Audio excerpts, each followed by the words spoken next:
बापा, दीदी railway station जवळच अभ्यास करताय वाटते. आदित्य भावाच्या ब्लॉग मध्ये तुमचं स्वागत आहे. तर काय म्हणते मित्रांनो मस्त घरी झोपून होतं तर आवाज येत होता. बाहेर येऊन पाहिलं तर का इकडे साफसफाई सुरू होते, म्हणजे कचरा कापणे. बरं, त्यांना आपलं काम करू दे, आपण आपल्या कामाला लागलो. त्या वेळी दादा भेटले. मग काउंटर कुठे नाही, त्याच चोरून घरी जाऊ दे मग आता. त्यानंतर बस स्टॉपवर आल्यानंतर करण सेट भेटले, यांची भेट घेतलं, निघालो आपलं काम बरोबर झालं. तुम्हाला एक सांगायचं आहे का 12 तारखेपासून नाही का आपल्या गावी म्हणजे गांगलवाडी नाही का कबड्डी सुरू होणार आहे. तर ज्यांची इच्छा असेल ते येऊ शकता, पाहाले किंवा खेळाले. बरं, आपण कॉलेजमध्ये आलो होतो आणि एक वेळा या भाऊच्या डीजेची क्वालिटी चेक करा.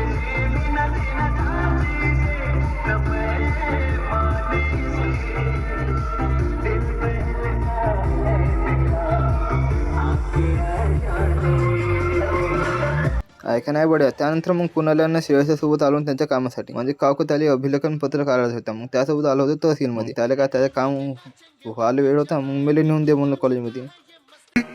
15 minutes later. त्यानंतर का कॉलेज करून झालं ना आलो डेपोमध्ये ती रोड बांधत होते वाटते शाळेत. त्यानंतर का आपली बस लागली. पहा कशी गर्दी, आणि तुम्हाला वाटते मजा आहे.